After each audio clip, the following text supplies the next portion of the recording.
오늘 은혜 받으실 말씀은 히브리서 9장 11절에서 14절까지 말씀입니다. 히브리서 9장 11절에서 14절까지 말씀을 다 같이 봉독하겠습니다. 그리스도께서는 장래 좋은 일에 대제사장으로 오사 손으로 짓지 아니한 것 곧 이 창조에 속하지 아니한 더 크고 온전한 장막으로 말미암아 염소와 송아지의 피로 하지 아니하고 오직 자기의 피로 영원한 속죄를 이루사 단번에 성소에 들어가셨느니라. 염소와 황소의 피와 및 암송아지의 죄를 부정한 자에게 뿌려 그 육체를 정결하게 하여 거룩하게 하거든 하물며 영원하신 성령으로 말미암아 흠없는 자기를 하나님께 드린 그리스도의 피가 어찌 너희 양심을 죽은 행실에서 깨끗하게 하고 살아계신 하나님을 섬기게 하지 못하겠느냐. 아멘. 할렐루야. 우리 귀한 찬양 하나님께 영광이요 우리에게 은혜가 된 줄로 믿습니다. 오늘 이 자리에 주님께서 우리와 함께 하시는 줄로 믿습니다. 우리 또 토요예배 이렇게 또 성도님들 많이 오셔서 감사드리고 또 환영하고 또 오늘 주님께서 예배하신 귀한 은혜로 충만하게 되시기를 주님의 이름으로 축원드립니다. 우리 옆에 분들하고 한번 인사 나누시겠습니다. 참 잘 오셨습니다. 다시 한번 인사 나누겠습니다. 주님의 이름으로 축복합니다. 아멘. 주님의 이름으로 축복드립니다. 네, 할렐루야. 저는 오늘 우리 같이 봉독하신 우리 히브리서 9장 11절부터 14절의 말씀을 가지고 히브리서 41번째 강의 시간이 되겠는데요. 그리스도의 보혈, 이와 같은 제목으로 같이 은혜를 나누고자 합니다. 제목 같이 한번 따라 하실까요? 그리스도의 보혈, 그리스도의 보배로운 피. 예, 보혈을 좀 풀어서 쓰면 보배로운 피. 다시 한번 따라 하시겠습니다. 그리스도의 보배로운 피. 이와 같은 제목으로 같이 은혜를 나누고자 합니다. 지금 이제 사순절 기간입니다. 우리 교회에서는 또 개신교에서는 크게 사순절을 이렇게 강조하지는 않습니다만 가톨릭에서는 굉장히 강하게 또 강조하고 있고 특히 미국에서는 개신교라 할지라도 사순절을 굉장히 또 의미 깊게 지키고 있습니다. 그래서 사순절이 언제 시작했는지도 모른 채 시작이 된 것 같습니다만 금년은 그 2월 14일 보통 많은 분들이 발렌타인스데이로 알고 계시는 그날이 바로 이제 그 사순절이 시작이 되는 그런 날입니다. 사순절은 사순이라는 말이 넉사자에다가 그 10개를 의미하는 것이 순이잖아요. 초순, 중순, 하순 할 때. 그래서 그 사순이니까 40일입니다. 40일. 정확하게 말씀드리면 부활절 전에 40일. 부활절 전에 40일 동안 주님의 고난을 생각하면서 그 희생과 그 아픔과 그 고통을 생각하면서 우리가 경건하게 기도하면서 우리 죄를 회개하고 또 십자가를 찬양하고 말씀을 묵상하는, 정말 우리 그리스도인들이 십자가와 부활을 맞이하기 전에 또 그 어떤 말과 행동에 있어서 우리가 경건하게 또 신앙인으로서의 삶을 사는 것이 사순절인데요. 그 회개하고 기도하고 찬양하는 그 기간인데, 그러니까 이번에 부활절이 3월 31일입니다. 그러니까 3월 마지막 주, 3월 31일인데 그 전날부터 역산을 해서 사실은 40일 동안이 사순절이 돼야 되는데 주일은 뺍니다. 주일은 하나님께 찬양하고 예배드리고 기뻐하는 날이기 때문에 우리 가슴을 치면서 회개하는 그날에서 뺍니다. 그렇기 때문에 사순절은 그 40일 동안의 주일날이 6번 들어가거든요. 6번. 그래서 3월 31일 전날부터 역산을 해서 주일날을 빼고 올라가면 46번째, 항상 46번째 되는 날이 수요일입니다. 당연한 게 부활절이 주일이니까 46일을 역산해서 올라가면 수요일이 되는 거예요. 그래서 항상 수요일이 사순절의 시작인데 그 가톨릭과 서양에서는 제수요일, 여러분 뭐 그 무슨 나뭇가지라든지 무슨 옷가지라든지 태우면 재가 남지 않습니까? 그 제수요일을 고난을 상징하는 거죠. 주님의 그 어떤 죽음을 상징하는 제수요일이라고 하고 있습니다. 그래서 보통 그 가톨릭 성당 그리고 감리교, 장로교 그런 어떤 교회에서는 제수요일 날 제수요일 예배, 영어로는 제를 애쉬라고 하죠. 그 다음에 수요일을 웬즈데이라고 해서 애쉬 웬즈데이, 제수요일. 한번 따라하실까요? 제수요일. 우리말에 딱 그 와닿지는 않습니다만은 제수요일이라고 그래가지고 예배를 드리면 전에 말씀을 드렸습니다만 목사님이라든지 그 신부가 성도들이 한 명씩 쫙 이렇게 줄 서가지고 오면 성찬식 이게 받듯이 오면은 그 강대상 옆에 그릇에다가 재가 이렇게 쌓여 있는데 손을 해서 이마에다가 십자가를 딱 그려줍니다. 열 십자를 딱 그려줘. 그래서 바로 제수요일 날에 그 학교 특히 뭐 거리를 다니다 보면 미국 사람들 제가 미국에서 공부를 했으니까 여기 그 이마에다가 그 회색 잿빛 십자가를 그린 분들이 많이 있습니다. 여러분들 인터넷으로 만약에 검색해 보시면 제수요일 하면 이마에 열 십자 그려 있는 건데 그거는 아무 죄나 고구마 태우고 감자 태운 그 죄가 아니고 그 작년 종료주일 부활주일 전주를 종료주일이라고 그러죠. 팜추리 들면서 호산나 다윗의 자손이요. 그 행사 미국에서는 그 종려나무 가지가 흔하니까 그 예배 시간에 사용했던 것을 그걸 태워 가지고 그 죄를 1년 동안 보관한 다음에 다음번 사순절 참날에 그것을 찍어 가지고 이마에다가 하는 거가 되겠습니다. 굉장히 어떤 의미에서는 의미가 있는 그러니까 그런 행사가 돼서 2월 14일이 이제 시작이 됐으니까 오늘이 2월 24일이니까 2월 24일 그러니까 푸틴이 그 우크라이나를 침공한 지 딱 2년이 되는 날이네요. 오늘이. 그래서 오늘 그 사순절 기간 또 게다가 오늘이 뭐 그 우크라이나 그 전쟁 이제 그 2년이 되는 그런 날인데 뭐 한 달도 안 돼가지고 끝난다고 그러는데 지금 2년이 이렇게 됐습니다. 그래서 우리가 모일 때마다 기도하실 때마다 또 우리 전쟁이 빨리 종식되기를 위해서 기도를 하고 있는데 특별한 어떤 기도가 필요하리라고 생각이 됩니다. 그래서 오늘은 이제 히브리서 9장 11절부터 14절인데요. 지금까지는 이 전까지는 구약의 레위 제사 제도에 문제점이 있었기 때문에 무슨 문제점이 있었어요? 결정적인 문제점이 완전한 속죄를 하지 못한다는 것입니다. 한번 따라하십니다. 레위 제사 제도는 완전한 속죄를 할 수 없었습니다. 그렇기 때문에 여러분 완전한 속죄를 할 수 있었다라고 한다면은 이번에 제사를 드렸는데 내년에 또 드리고 후년에 또 드리고 할 필요가 없는 거거든요. 계속 반복적으로 제사를 드려야 된다는 얘기는 한 번 제사로는 완전한 속죄를 이룰 수 없기 때문에 그렇기 때문에 예수님께서 이 땅에 오셨다.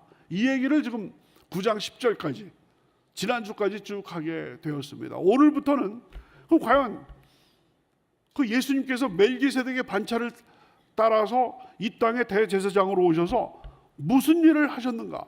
바로 그 예수님께서 대제사장으로서 무슨 일을 하셨는가가 바로 오늘부터 시작이 되는데 정답부터 먼저 말씀을 드리면 그리스도께서 그 보배로운 피를 흘려주심으로 말미암아 그 피를 통하여서 그리스도의 보혈을 통해서 우리 인류의 모든 죄를 단번에 영원히가 중요합니다. 왜냐하면 구약 레위 제사장은 매번 드려야 돼요.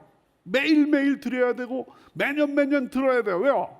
한 번으로는 유효기간이 짧기 때문에 계속해서 드려야 되는데, 우리 주님의 피의 제사는 유효기간이 영원인 줄로 믿습니다.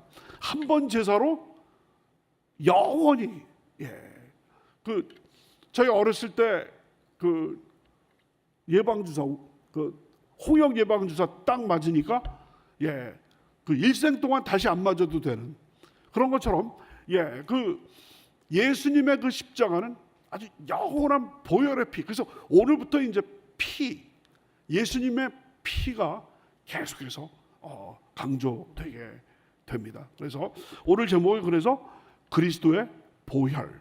다시 한번 따라하실까요? 그리스도의 보혈, 보배로운 피. 그래서 보혈을 제목으로 이렇게 하게 됐습니다. 오늘 11절부터 14절까지인데, 아주 오늘 내용은 이해하기가 아주 쉬운 그런 내용이 되겠습니다. 한마디로 얘기하면 구약 제사를 통해서도 죄인이 정결할 수 있었다라고 한다면, 예수님의 보혈의 피로서는 얼마나 더 정결하게 되겠는가? 그런 얘기입니다. 그러니까 비교죠. 그래서 구약 레위 제사,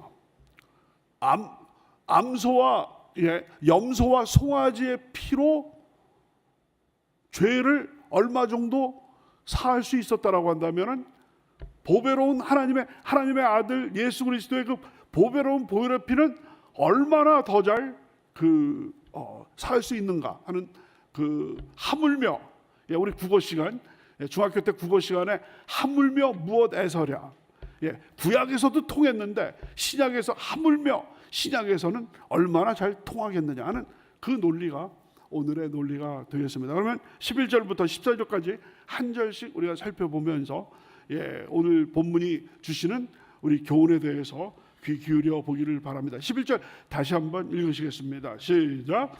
그리스도께서는 장래 좋은 일에 대제사장으로 오사 손으로 짓지 아니한 것 곧 이 창조에 속하지 아니한 더 크고 온전한 장막으로 말미암아. 히브리서는요 굉장히 화려한 문체예요. 히브리서 굉장히 아주 단순하게 딱딱딱딱 끊어지는 게 아니라 지금 이렇게, 그래서 아주 미사려구가 많이 있고 또 어떤 그 수식어가 많이 붙어 있습니다. 두 부분으로 나눠서 말씀을 드리도록 하겠습니다. 첫 부분입니다.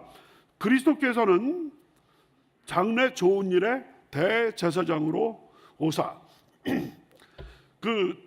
그리스도께서는 장래 좋은 일, 장래 좋은 일의 대제사장. 그러니까 여러분, 지금까지 지난주까지 9장 1절부터 10절 우리가 살펴봤습니다. 그래서 9장 1절부터 10절은 두 부분으로 나눠져 있는데, 9장 1절부터 5절은 그 구약 성전의 성소와 지성소에 어떤 기물들이 있는가. 성소에는 진설병이 있고 또 등잔대, 등잔대가 있고, 또 지성소에는 금향로가 있고 언약궤가 있고, 언약궤 속에 아론의 쌍난 지팡이, 만나 항아리, 그리고 두 돌판, 이런 게 있었다라는 것이 9장 1절부터 5절이었고, 6절부터 10절은 바로 그 성소, 지성소에 각각 그 성소는 제사장들이 매일 들어가고 아침 저녁으로 들어가고, 또 그 지성소는 대제사장이 1년에 한 번 그 대속죄일 날 그날 들어가서 먼저 자기의 죄를 속하고 그 다음에는 이스라엘 모든 백성의 죄를 속한다라는 얘기가 딱 나오고 쫙 장면이 바뀌면서, 예수님은 그딴 거, 이 지상에 있는 성소, 지성소가 아니라 더 크고 온전한 장막으로 들어가셔서 장래 더 좋은 일, 여러분, 더 좋은 일이라는 얘기는 어떤 것과 비교를 하는 거죠. 앞에 좋은 일이 있었는데 이것보다 더 좋은 일에 대제사장으로 왔다. 그럼 앞에 좋은 일은 뭐였습니까? 제사장, 대제사장이 각각 성소에 들어가고 지성소에 들어가서 하나님께 짐승의 피를 가지고 제사를 지낸 그 목적이 뭐였습니까? 속죄였거든요. 죄를 사하는 거거든요. 근데 그러니까 구약의 제사도 그래도 효과가 있었어요. 유효기간이 영원히 계속되지는 않았지만 그때 지은 죄를 그 사하는 그런 능력이 있었는데, 예수님께서는 더 좋은 일, 이 더 좋은 일은 뭐냐면 단번에 끝내는 거예요. 우리의 속죄를 단번에 끝내고 영원한 성전으로, 예루살렘 성전으로 들어가는 일에 제사장으로 오셨다라는 말이 바로 이 11절의 첫 부분. 그리스도께서는 장래 좋은 일에 대제사장으로 오사. 두 번째 부분입니다. 손으로 짓지 아니한 것, 곧 이 창조에 속하지 아니한 더 크고 온전한 장막으로 말미암아. 바로 이제 비교가 계속되고 있어요. 뭐랑 지금 비교가 되고 있습니까? 9장 1절부터 10절에 제가 설명드렸던 이 지상의 성전의 성소 지성소보다 훨씬 더 크고 온전한 장막에서 우리 대제사장이신, 우리의 대제사장이신 예수께서 거기에서 사역을 이루셨다는 얘기가 됩니다. 그 하늘의 그 성막, 여러분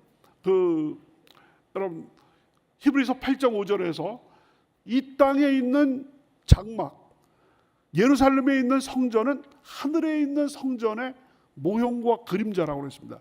한번 따라하시면, 모형과 그림자. 그러니까 예루살렘 성전이 오리지널이 아닌 거예요. 하늘 성전이 오리지널이고 원판이고 그것의 복사판입니다. 그렇기 때문에 우리 그리스도인들은 뭐 여유가 있으시고 시간적인 여유와 경제적인 여유가 있으시면 성지순례를 하셔도 됩니다만 꼭 해야 되는 건 아니에요. 이슬람 교도들은 꼭 성지순례, 메카를 가야 돼. 마호메트, 그 메카를 가야 됩니다. 그런데 우리 기독교도들은요, 우리의 진정한 오리지널은 이 땅에 있습니까? 하늘에 있습니까? 하늘에 있기 때문에 이 땅에 있는 거는 뭐 시간적인 여유가 있다든지 경제적인 여유가 있다면 가실 수도 있습니다. 하지만 꼭 가야 되는 것은 아닌 거예요. 구원하고 관계가 없다라는 것이죠. 그래서 바로 여기서 지금 히브리서 기자는 뭐라고 했어요? 하늘에 있는 그 장막은 손으로 지은 것이 아니고 이 창조에 속하지 아니한 더 크고 온전한 장막이다. 이제 히브리서 8장 5절 우리 다 같이 한번 그 부분을 우리가 한번 읽도록 하겠습니다. 시작. 그들이 섬기는 것은 하늘에 있는 것의 모형과 그림자다. 그들이, 레위 제사장들이 섬기고 있는 지상의 성전은 하늘에 있는 것의 카피, 모형과 그림자, 복사판이다. 그래서 이 더 크고, 그러니까 모형과 그림자와 더 크고 온전한 장막, 이거는 비교 불가, 비교할 수가 없다. 그런 얘기가 나오게 됩니다. 12절 다 같이 다시 한번 읽습니다. 시작. 염소와 송아지의 피로 하지 아니하고 오직 자기의 피로 영원한 속죄를 이루사 단번에 성소에 들어가셨느니라. 아멘. 이게 핵심이에요. 지금 11절 12절이 히브리서의 요절입니다. 히브리서의 요절. 바로 예수님께서 대제사장으로 오셨다고 그러는데, 멜기세덱의 반차를 따른 대제사장으로 오셨다고 그러는데 도대체 무슨 일을 하셨습니까? 라고 물어본다면 질문이 바로 이거가 된다는 것이죠. 두 부분으로 나누십니다. 염소와 송아지의 피로 하지 아니하고. 여러분, 염소하고 송아지, 지난 시간 제가 설명드린 것을 지금도 기억하시는 분들이라면 금방 대속죄일 얘기구나. 여러분, 대속죄일에 욤키푸어, 대속죄일에 대제사장이 1년에 한 번 그 지성소에 가서 이스라엘 백성들의 죄를 속하는데 2단계, 그냥 들어가면 안 되고 먼저 자기가 죄인이니까 자기 죄를 속하고 그 다음에 백성들의 죄를 속해야 된다고 말씀드렸죠. 자기 죄를 속하기 위해서는 숫송아지의 피를 뿌리게 되어 있습니다. 레위기 16장. 그리고 숫송아지의 피를 뿌린 다음에 그 제사가 연납된 후에 그제 가서야 염소의 피, 염소 2마리를 데리고 와서 한 마리는 아사셀 염소, 죄를 전가한 다음에 안수한 다음에 광야에 풀어주는 거죠. 또한 염소는 잡아서 그 피를 가지고 지성소에 가서 속죄소 위에, 언약궤 위에 있는 속죄소에다가 뿌림으로써 이스라엘 백성들의 죄를 사하게 되는 것이죠. 그래서 그 대제사장에게 바로 그 대속죄일에 처음에는 숫송아지의 피, 그 다음에는 염소의 피가 필요했던 것이죠. 근데 여기 지금 12절에서 뭐라고 그랬습니까? 염소와 송아지의 피로 하지 아니하고. 아주 그 히브리서 기자는 한 단어 한 단어를 아주 주의 깊게 염소와 송아지의 피로. 그러니까 대속죄일. 대속죄, 이스라엘 제사 중에서 가장 큰 제사가 대속죄일 제사거든요. 전 이스라엘의 죄를 사하는 그런 제사이기 때문에 그 대속죄일에 쓰는 염소와 송아지의 피로 하지 아니하고 자기 자신의 피로, 더 크고 온전한 장막, 인간의 손으로 만들지 않고 이 창조에 속하지 않은 더 크고 온전한 장막에서 단번에 영원한 제사를 이루었다라는 놀라운 선언이 그 다음에 있게 됩니다. 두 번째 부분입니다.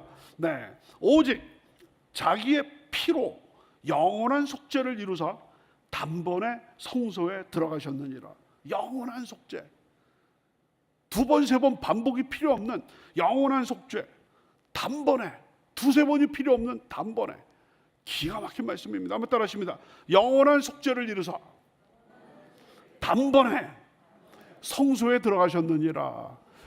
거기서 말하는 성소는 하늘 성소, 새 예루살렘, 예루살렘 그 하늘 성전에 들어가셨다라는 놀라운 그런 얘기가 되겠습니다. 그래서 속죄라는 말이 나옵니다. 다 같이 속죄. 속죄함, 속죄함, 주 예수 내 죄를 속했네, 할렐루야 소리. 속죄. 속죄라는 말은 이거는 원래 그 노예 시장에, 제가 여러 번 토요예배 때 말씀을 드렸습니다만 노예 시장의 언어였습니다. 속죄. 그래서 노예들마다 값이 매겨져 있습니다. 여러분 중고차 시장에 가시면 2020년 연식, 2021년 연식, 이건 좀 오래됐습니다. 2015년 연식, 그러면서 각각 그 중고차에 값이 매겨져 있고 그 값을 치러야지 그 차를 가지고 나갈 수 있는 것 아닙니까? 마찬가지로 고대 사회뿐만 아니라 심지어는 근대 사회에 이르기까지, 심지어는 미국의 그 여러분 남북 전쟁 이전에 남부에 속한 13개 주에서는 노예를 사고 파는 것이 뭐 자연스러웠던 그런 상황이었었는데, 그때 각 노예들마다 값이 매겨져 있는데 그 노예를 해방시키기 위해서는 그 노예에게 예를 들어서 1,000만 원이 한 노예가 있는데 1,000만 원이 가격이 매겨져 있다라고 한다면은 그 노예를 해방하려면 1,000만 원을 지불해서 사서 해방시켜야 되는 거거든요. 그 값을 지불하고 사서 해방하는 걸 가리켜서 속죄라고 하고 있습니다. 여러분 베드로전서 1장 18절부터 19절, 제가 아까 그 그리스도의 피로 속죄함을 받았다라는 그 찬송가의 가사를 말씀을 드렸는데 바로 그 본문이 여기 나오게 됩니다. 다 같이 한번 베드로전서 1장 18절부터 19절을 읽으시겠습니다. 시작. 너희가 알거니와 너희 조상이 물려준 헛된 행실에서 대속함을 받은 것은 은이나 금이나 없어질 것으로 된 것이 아니요 오직 흠없고 점없는 어린 양 같은 그리스도의 보배로운 피로 된 것이다. 그 그리스도의 피로 금이나 은같이 없어질 보배로 속죄함 받은 것 아니요 하는 그 찬송이 되겠습니다.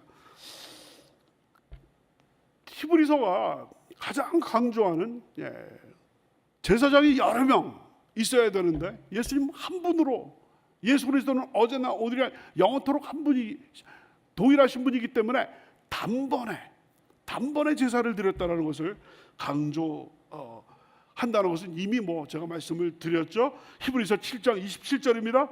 그는 저 대제사장들이 레위 아론의 반열에 있는 대제사장들이 먼저 자기 죄를 위하고 다음에 백성의 죄를 위하여 날마다 제사 드리는 것과 같이 할 필요가 없으니 이는 그가 단번에 자기를 드려 이루셨음이니라. 계속해서 아멘. 계속해서 히브리서는 예수님께서 단번에 영원한 제사를 드리셨다라는 그런 내용을 보고 계십니다. 그리고 나서 먼저 하늘 성소에 들어가셨다는 말씀 히브리서 6장 19절서부터 20절에 나와 있습니다. 우리가 이 소망을 가지고 있는 것은 영혼의 닷 같아서 든든하고 튼튼하고 견고하여 휘장 안에 들어가느니 그리로 앞서가신 예수께서 멜기세덱의 반차를 따라 영원한 대제사장이 되어 우리를 위하여 들어가셨다. 하늘 성소를 향해서 들어가셨다라는 그런 말씀이 되고 있습니다. 13절, 이제 14절인데 13절 우리 다 같이 한번 읽습니다. 시작. 염소와 황소의 피와 및 암송아지의 죄를 부정한 자에게 뿌려 그 육체를 정결하게 하여 거룩하게 하거든. 그러면서 14절에 하물며 그런 얘기가 쭉 나오거든요. 그래서 13절은 구약 제사의 순기능, 구약 제사가 그래도 역기능만 있었던 것이 아니라 순기능이 있었다는 것이죠.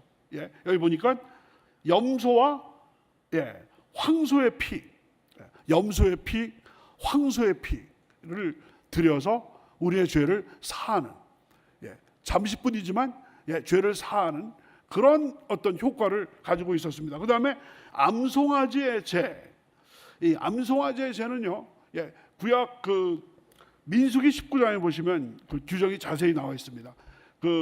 여러분들 교황이 우리나라에 오셔가지고 그 가톨릭 신자들에게 뭐 뿌리죠, 이렇게 막 뿌리고, 그 다음에 뭐 우리나라 추기경 신부들도 뭐 무슨 성수라고 그래가지고 가톨릭에서는 뭐 이런 어떤 그런 그 행사들이 있는데 그것의 원조격이 바로 이 구약 성경에 나와 있는 이 정화수입니다. 이 정화수는 뭐냐면은 민수기 19장에 나와 있는데요. 멍에를 한 번도 메어보지 못했던 붉은 송아지, 아주 붉은 빛이 나는 털을 가진 송아지인데 한 번도 멍에를 매지 않았던 송아지랑 그 다음에 우슬초, 이스라엘에서 많았던 우슬초, 그 다음에 백향목, 홍색실, 피를 상징하는 홍색실, 우슬초, 그 다음에 백향목, 그 다음에 붉은 송아지를 불 속에 집어넣어서 다 태워버리고 그 재가 남지 않습니까? 그 재를 깨끗한 물에 희석을 시켜가지고 이게 이제 정화수가 되는 거예요. 이걸 갖고 그 구약에 보시면은 시체를 만진 사람은 7일 동안 부정한다. 그러면 그 부정한 것을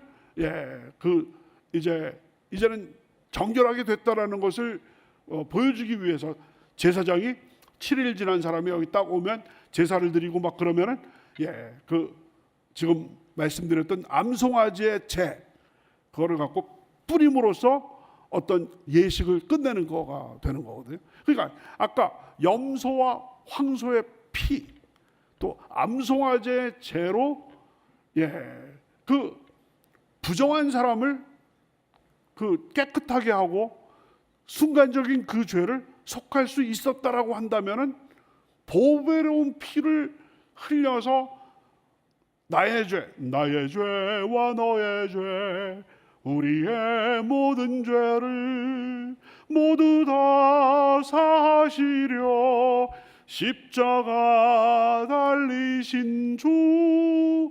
기회만 되면 제가 부르는 찬송이 아니겠습니까? 나의 죄와 너의 죄, 모든 죄를 사하기 위해서 십자가에서 뿌리신 그 피, 동물의 피도 그런 어떤 효험이 있었다라고 한다면 정말 그리스도의 보혈의 피는 얼마나 더 효험이 있겠느냐 하는 게 이제 마지막 14절이 되겠습니다. 14절 다 같이 다시 한번 읽습니다. 시작. 하물며 영원하신 성령으로 말미암아 흠없는 자기를 하나님께 드린 그리스도의 피가 어찌 너희 양심을 죽은 행실에서 깨끗하게 하고 살아계신 하나님을 섬기게 하지 못하겠느냐. 할렐루야. 다 이해가 되시죠? 네. 그래서 염소와 황소의 피, 그 다음에 암송아지의 죄를 부정한 자에게 뿌려서 육체를 정결하게 할 수 있었다라고 한다면, 근데 그 염소와 황소의 피와 또 그 암송아지의 죄는 조금 전에 13절에서 육체를 깨끗하게 할 뿐. 그 얘기는 뭐냐면 겉으로 볼 때 부정한 사람을 그 이제 깨끗한 사람으로 하는 어떤 의식적인 행동은 될 수 있을지 몰라도 속 마음 양심까지 깨끗해 하지는 못한다는 것이죠. 단순히 그냥 교황께서 무슨 우리나라에 와가지고 뭡니까 저 조그만 차 타고 다니시고 뭐 그랬다고 그래가지고 또 그 화제가 되고 막 그랬었는데 뭐 정화수를 뿌린다고 그래서 그 사람이 완전히 의인이 돼서 구원받습니까? 그런 건 아니죠. 의식적인 거죠. 의식적인 거. 물론 교황이라든지 사제가 오해하지 마셔야 돼요. 교황이라든지 사제가 그 신부님이 그 정화수를 뿌리면서 그걸 받으면서 정말로 진정으로 회개하고 정말 그리스도의 보혈의 피로 죄사함을 받은 줄로 믿습니다 하면 죄가 사해지는 것인데, 단순히 그 어떤 정화수를 뿌린다고 그래가지고 죄인이 의인이 된다고 한다면 그거 밤에 그냥 훔쳐가지고 막 뿌리면은 모든 죄인들이 의인이 되게요. 그건 말이 안 되는 거죠. 구약 시대나 지금이나 그럼 마찬가지인 거예요. 그러니까 정말로 그 14절에서 얘기하는 것은 우리 그리스도의 피가 구약의 그 염소와 황소의 피 그리고 암송아지의 죄보다 월등한 비교 우위에 있는 그 이유는 뭐냐면 바로 그리스도의 이 피는 우리들의 마음속, 우리들의 심령, 우리들의 양심까지도 완전히 깨끗하게 하기 때문에 그것은 진정한 완전한 속죄를 이룬다라는 그 말씀인 줄로 믿습니다. 이해가 되시면 아멘. 아이고, 설명을 좀 너무 쉬운 건데 너무 어렵게 해드리는 것 같아서 죄송한데 여러분들 이해가 되시리라고 믿습니다. 그래서 앞부분입니다. 하물며 영원하신 성령으로 말미암아 흠없는 죄 없이기 때문에 완전한 희생양이신 흠없는 자기를 하나님께 드린 그리스도의 피가, 여기 보니까 성령이 먼저 나오고 하나님이 나오고 그리스도가 나와요. 한번 다시 한번 보시기 바랍니다. 첫째 부분입니다. 하물며 영원하신 성령 나왔죠? 흠없는 자기를 하나님께, 하나님 나왔죠? 그리스도의 피, 삼위일체. 그래서 여러분, 삼위일체는요, 어떤 분은 이래요. 구약 때는 성부 하나님의 시대고 신약은 성자 예수님의 시대고 오늘날은 성령 시대다. 그거는 맞는 것 같은데 삼위일체를 정확하게 설명해 주는 것이 아닙니다. 삼위일체는요, 성부, 성자, 성령이 한꺼번에 임하시는 거예요. 한꺼번에. 여러분, 태초에, 여러분 창세기 1장에 보시면 태초에 하나님께서 천지를 창조하셨는데 하나님의 신은 2절에 보시면 하나님의 신은 수면 위에 운행하셨다. 하나님의 신은 뭐예요? 성령이죠. 성령은 그 수면 위에 운행하셨고 하나님께서 말씀으로 빛이 있으라 했더니 그대로 빛이 생겼죠. 근데 여러분, 그 말씀이 곧 예수님 아니겠어요? 그러니까 천지 창조 때도 성부, 성자, 성령이 한꺼번에 등장을 합니다. 그 구약은 하나님, 성부, 성령은 성령은 나오지 않고 하나님만. 그거는 어떻게 보면 이단이에요. 이단. 그 다음에 마가복음 1장에 보시면 마가복음 1장 9절, 10절, 11절에 보시면 예수님께서 공생애를 시작하시면서 그 요단강에서 침례 요한한테 침례를 받습니다. 여러분 잘 아시죠? 그 예수님께서 이제 침례를 받으실 때 하늘이 열리면서 성령이 비둘기 같이 내리는. 그러면서 하늘에서 소리가 나서 내가 너를 사랑, 너는 내 아들이라, 너는 내 아들이라, 내가 너를 사랑하노라라는 말씀이 나와요. 그러니까 보세요. 예수님은 침례를 받고 계시는데 성령은 비둘기 같이 임하시고 하나님은 하늘에서 너는 내 아들이다, 내가 너를 성부, 성자, 성령이 그대로 다 나오는 거예요. 여기도 지금 보세요. 9장 14절 다시 앞부분 저 자막 띄워주시면 감사하겠어요.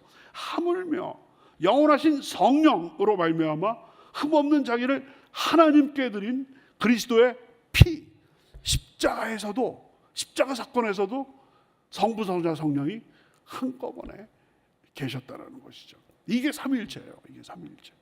그래서 두 번째 부분입니다. 어찌 너희 양심을, 중요한 게 이거예요.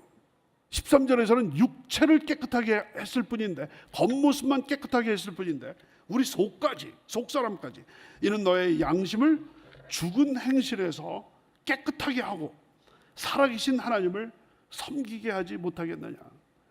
바로 그 염소의 피, 황소의 피가 할 수 없는 것이 바로 뭐냐? 예수님의 피가 하신 것, 우리의 속마음까지 깨끗하게 해서 살아계신 하나님을 섬길 수 있는 놀라운 은혜를 주신 것이 바로 그리스도의 피의 보혈의 그 공로인 줄로 믿습니다. 여러분, 히브리서 9장 9절을 보시면 양심을 깨끗하게 하는 그런 이야기가 나옵니다. 이 장막은 현재까지 비우니 이에 따라 드리는 예물과, 이 장막은 뭐냐면 지상 장막이에요. 이 땅에 있는 장막은 현재까지의 비우니 지상 장막에서 드리는 예물과 제사는 섬기는 자를 그 양심상 온전하게 할 수 없다. 구약 제사의 결정적인 문제점은 거기서 아무리 뭐 번제를 드리고 화목제를 드리고 속죄제를 드려도 양심까지 깨끗하게 할 수는 없다라는 것이죠. 그리스도의 피만이 완전히 깨끗하게 할 수 있다라는 그런 내용이 나오게 됩니다. 오늘 말씀을 정리하도록 하겠습니다. 그래서 서두에 말씀을 드린 것처럼 사순절 기간이 2월 14일부터 시작이 됐습니다. 주일은 뺍니다. 주일은 빼고 월요일서부터 토요일까지는 우리가 십자가를 생각하고 고통을 생각하면서 우리 자신을 되돌아보면서 회개하면서 경건하게 삶을 살아가는 것이 바로 그 사순절 기간이고요. 사실 그 정통 초대교회 사람들은요, 사순절 기간 동안에는 아주 금욕을 했습니다. 그래서 여러분, 사순절에 들어가기 전에 모두 한번 놀아보세요 하는 것이 사육제였거든요. 카니발. 근데 남미에서는 완전히 그 본 정신은 실종되고 카니발만 남아서 브라질의 그 리오 카니발 같은 거는 완전히 그냥 뭐 그 정말 음란과 방탕의 어떤 그 온상이 되고 있죠. 그 40일 동안 우리가 경건하고 정말 그 금욕하면서 정말 그리스도의 십자가와 희생을 생각하지 하면서 그 전에 금식하기 전에, 여러분 그런 분들, 우리 중고등학생들 금식 수련회 가서 금식한다 그러면 그 전에 먹어보세요 해가지고 고기 막 먹다가 배탈 나고 그러는 경우도 있지 않습니까? 그런 식인 거죠. 그래서 그 초대교회, 그다음에 지금도 유럽과 미국의 아주 보수적인 그런 교인들은요, 고기를 안 먹습니다. 사순절 기간 동안에 고기를 안 먹어요. 근데 재밌는 게 생선은 고기에 안 들어가. 이 사람들 희한하게 그 피할 길을 다 만들어 버렸어요. 그래서 여러분, 그 유럽의 수도원에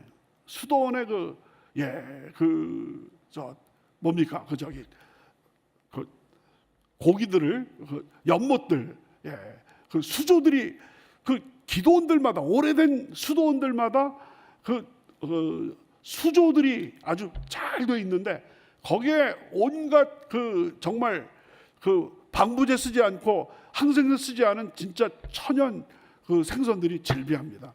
왜냐하면 이분들은 그 사순절 기간 동안에는 육식을 금하기 때문에 생선을 다 먹어야 되는 거예요. 생선을. 그래서 생선, 여러분 그 초대교회 때 그리스도인의 표시가 그 생선 표시였지 않습니까? 그런 것처럼. 그래서 그 기록에 따르면 중세라든지 지금까지도 여러분 그 부활절이라든지 부활절이라든지 크리스마스 때 되면 그 수도원에서 그 생선을 대매출을 합니다. 줄 서가지고 아주 그 질 좋은 생선들을 사가지고 막 먹고 그렇습니다. 그래서 이 사순절 기간 동안에 오늘 그리스도의 보혈, 이게 아주 일맥상통하는 것 같아요. 그래서 사순절 기간에 오늘 2월 24일 우리 예배 때 바로 이 그리스도의 보혈로 의미심장한 이 그리스도의 보혈에 대한 이야기를 했는데, 오늘 이야기 지상 성전하고는 비교가 되지 않는 더 크고 온전한 장막, 손으로 짓지 않고 이 창조 세계에 속하지 않은 더 크고 온전한 장막에서 염소의 피, 황소의 피가 아니라 자기의 피로 단번에 영원히 들이사 속죄를 주심으로 말미암아 여러분과 저의 모든 죄짐이 다 풀어지고 그때그때 우리가 지은 죄를 회개하기만 하면 우리는 구원받아서 하나님의 귀한 성소에 같이 들어가서 영원히 하나님과 함께 정말 하나님을 찬양하면서 경배하면서 우리가 영생을 누리게 될 줄로 믿습니다. 기도하시겠습니다. 아버지 하나님 감사합니다. 오늘 사순절 기간 동안에 또 우리가 히브리서 9장 11절부터 14절의 말씀을 통해서 그리스도의 보혈을 우리가 생각하게 하시니 감사합니다. 우리가 아버지 우리의 그 먹보다도 더 검은 그 죄에서 다 죄사함을 받고 구원을 받은 것은 아버지 그리스도의 보혈의 피, 어린 양의 피로 말미암은 것을 다시 한번 기억하고 우리 가톨릭 신자는 아니고 또 우리 예전을 중시하는 그런 성도는 아니라 할지라도 우리 개신교에서도 지금 계속 회개운동 또 우리 자신을 되돌아보는 갱신운동을 하는 이런 상황에서 우리 자신을 되돌아보면서 그리스도의 보혈의 피로 우리가 죄사함을 받고 매일매일 어제보다 오늘이 오늘보다 내일이 주님 보시기에 합당하고 받으심직한 그런 삶을 살기 위해서 기도와 아버지 묵상과 찬양으로 지낼 수 있는 이 사순절 기간이 될 수 있도록 인도하여 주시옵소서. 감사드렸고 예수 그리스도의 이름으로 기도드렸사옵나이다. 아멘. 이 시간 육신의 질병을 놓고 기도하시는 분들 믿음으로 아픈 처소에 손 얹으시기 바랍니다. 그 밖에 많은 문제를 놓고 기도하시는 분들 가슴에 손을 얹으시기 바랍니다. 믿음으로 손을 얹으실 때 하나님께서 그 믿음을 보시고 내 믿음대로 될지어다 말씀하실 줄로 믿습니다. 아버지 하나님 이 시간에 우리 기도하는 중에 특별히 우리 성도님 중에 육신의 질병을 놓고 기도하시는 분들을 위해서 기도합니다. 주여 불꽃 같은 눈으로 우리를 살피시는 주님께서 우리가 알지 못하는 질병까지도 다 아시리라고 믿습니다. 주여 이 시간에 주님의 놀라우신 은혜와 사랑과 긍휼을 베풀어 주셔서 육신의 질병을 놓고 기도하시는 우리 성도님들의 그 눈물의 기도를 히스기야의 그 눈물의 기도를 응답하신 것처럼 우리 성도님들의 그 눈물의 기도를 응답하여 주셔서 모든 질병이 떠나가게 만들어 주시고 모든 고통이 사라지게 도와주시옵시고 주님의 그 생명력과 그 건강이 머리끝부터 발끝까지 꽉 차고 넘칠 수 있도록 인도하여 주시옵소서. 우리 성도님들의 육신을 자고 괴롭히는 악한 원수마귀 병마야 나사렛 예수 이름으로 명하노니 이 시간 동에 서서가 먼 것처럼 그 묶어 놓고 떠나갈지어다, 물러갈지어다, 쫓겨날지어다. 모든 질병, 모든 고통, 통증이 다 사라지고 아버지 하나님의 귀한 힐링의 역사, 치료의 역사가 강물같이 넘치는 삶을 살아갈 수 있도록 인도하여 주시옵소서. 마음의 질병도 다 뿌리채 뽑히게 도와주시옵소서. 우울증이 사라지고 부정적인 생각이 사라지고 좌절감이 사라지고 열등의식이 사라지고 비교의식이 사라지고 나는 할 수 있다 하면 된다 해보자. 아버지 하나님 왕같은 제사장이요 거룩한 나라요 그의 택하신 백성이라는 아버지 하나님 거룩한 자존심을 회복할 수 있도록 도와주시옵소서. 가슴에 손을 얹고 많은 문제를 놓고 기도하시는 우리 성도님들의 그 눈물의 기도를 응답하여 주시옵소서. 불쌍히 여겨 주시옵소서. 긍휼을 베풀어 주시옵소서. 가정의 문제가 해결되게 도와주시옵소서. 하늘문을 여시고 예비하신 복으로 함께하여 주시고 물질이 필요한 가정에 물질을 주시고 사랑이 필요한 가정에 사랑을 주시고 아버지 하나님 하나가 되는 것이 필요한 가정에 하나됨을 허락하여 주시고 자녀들과 손자 손녀들 앞길 열어주셔서 어디를 가든지 머리가 될전정 꼬리가 되지 않도록 만들어주시고 위에 있을전정 아래 있지 않도록 만들어주시고 아버지 꿔줄지언정 꾸임을 받는 자가 되지 않도록 주님께서 지켜주시고 어린 시절에서부터 아버지의 믿음으로 잘 자라나서 장차 우리 대한민국과 하나님의 나라에 귀하게 쓰임받는 인재들이 다 되게 도와주시옵소서. 아버지 하나님 직장의 문제, 사업장의 문제, 또한 아버지 하나님 관계의 문제 여러 가지 아버지 하나님 또 장막의 문제, 부동산의 문제, 또 채권과 채무의 문제 각종 문제가 우리의 잠을 못 이루게 하고 있습니다. 주여 아버지 하나님 눈동자같이 우리를 보호하시고 살피시는 주님께서 그 문제 꽉 막힌 것을 뚫어주셔서 아버지 문제의 밤은 지나가게 도와주시고 응답의 새 아침이 동토르게 인도하여 주시옵소서. 기도하고 구한 것은 받은 줄로 믿으라 약속하셨사옵나니 우리의 모든 기도가 응답된 줄로 믿습니다. 영광 받아 주시옵소서. 감사드렸고 예수 그리스도의 이름으로 기도드렸사옵나이다. 아멘. 지금은 우리 주 예수 그리스도의 무한하신 은혜와 아버지 하나님의 크고 넓으신 사랑과 보혜사 성령님의 내주하시고 감화하시고 교통하시고 충만케 하심이 2월 마지막 토요 예배에 참석하셔서 영과 진리로 준비된 마음으로 정성껏 주님 앞에 예배드리신 사랑하는 귀한 성도님들과 그 가정 위에 지금부터 영원토록 함께 하시기를 간절히 축원하옵나이다. 아멘.